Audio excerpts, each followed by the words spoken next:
Olá, eu sou Rodrigo Fronza e estou aqui para falar sobre um trabalho a respeito dos resultados positivos entre a diversidade de culturas e o emprego agrícola em todo o mundo. A agricultura ocupa quase metade da superfície terrestre livre de gelo e emprega cerca de 1/3 da força de trabalho humana. As safras têm diferentes requisitos de recursos, estão associados a práticas agrícolas díspares e são cultivadas em épocas diferentes ao longo do ano. Quanto maior a diversidade de culturas, mais se exigirá na diversificação de insumos, logística, maquinário, habilidades e serviços ao longo do ano. As lavouras podem ter diferentes cadeias de processamento e comercialização. Paisagens com maior diversidade de culturas também fornecem mais recursos para outras atividades econômicas rurais, como a apicultura e o turismo. Quanto maior a diversidade de culturas, deve proporcionar um maior emprego nas áreas rurais.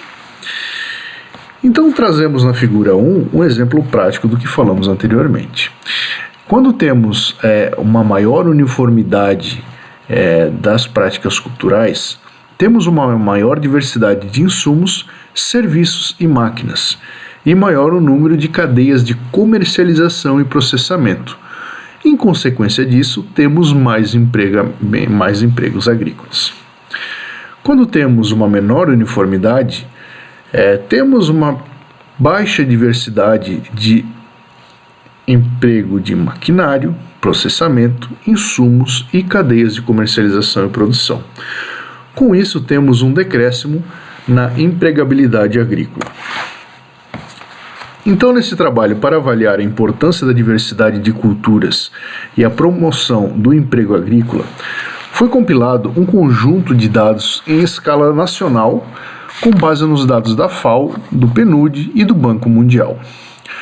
Foi usado um tempo de janela de 15 anos, entre 1999 e 2013, de 44 países de todos os continentes, com dados anuais para as duas situações de emprego agrícola para cada país.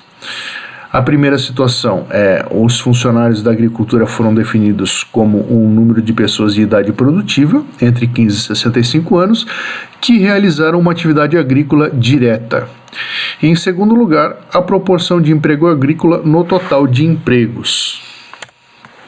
Para estimar a diversidade das culturas, foi analisados os dados anuais sobre a área colhida de 163 culturas ou grupos de culturas em cada país. A diversidade de culturas pode ser dividida em dois componentes principais: riqueza, ou seja, o número de safras, e uniformidade. Além disso, foi compilado informações sobre a área cultivada e o uso de fertilizantes, que, em estreita relação com a uniformidade da safra, são esperadas para moldar os padrões de emprego agrícola.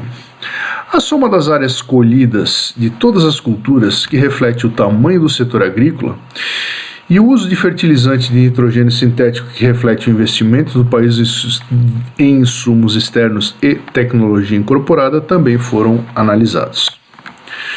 Então, levantou-se uma tabela com a análise dos modelos lineares do crescimento anual do número de empregados agrícolas e a produção e a proporção no total de empregados que trabalhavam na agricultura, em função do crescimento anual no uso de fertilizantes na área de cultivo e na uniformidade de cultivo.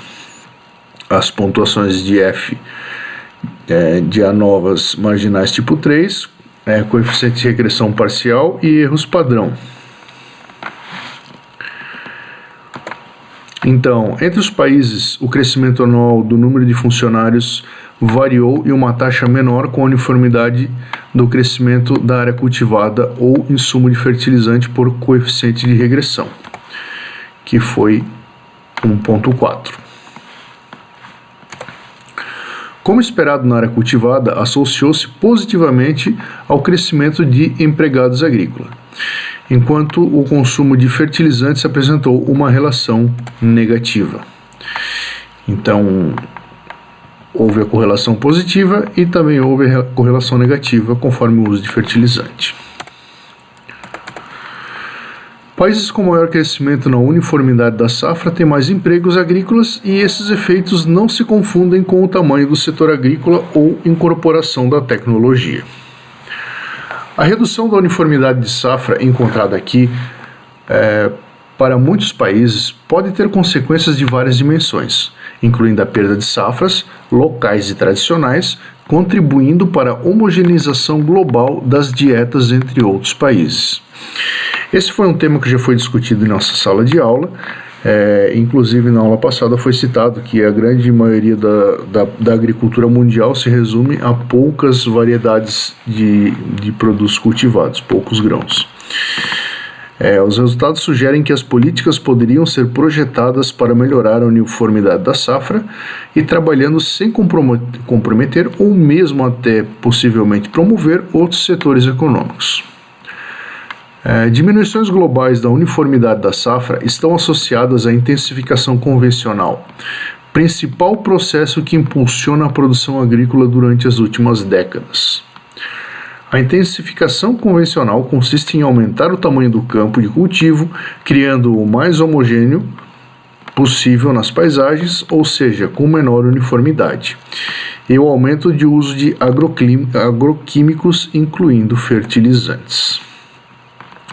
Para exemplificar essas tendências globais, vamos considerar a Argentina e o Chile, dois países vizinhos, nos quais a produção primária é importante para suas economias. A Argentina foi um dos países com as maiores perdas de uniformidade da safra, enquanto o Chile mostrou um padrão oposto com aumento líquido na uniformidade de colheita.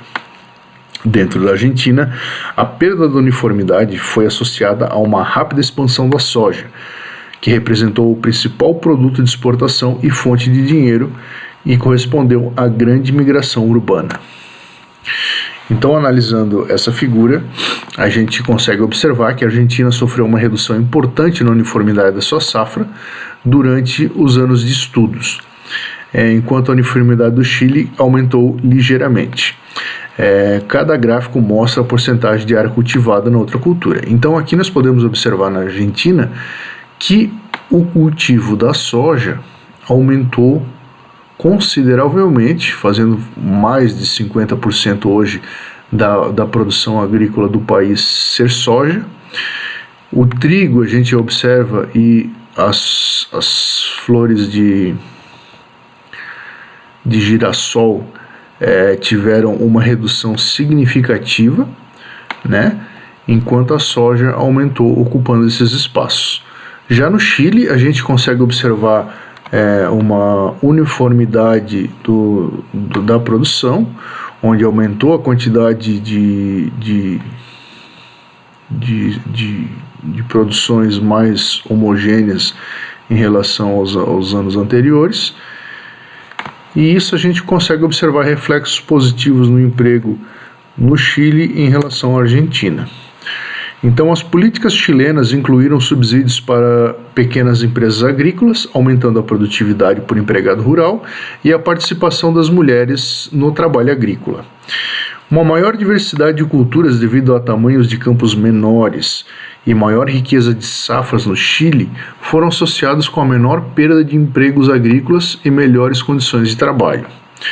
Enquanto as análises se concentraram em empregos agrícolas diretos, é provável que o efeito da diversificação são maiores nos empregos indiretos associados à atividade agrícola e processamento de pós-produção. É necessário com urgência a implantação de políticas para reverter a perda mundial de uniformidade das safras e empregos agrícolas associados.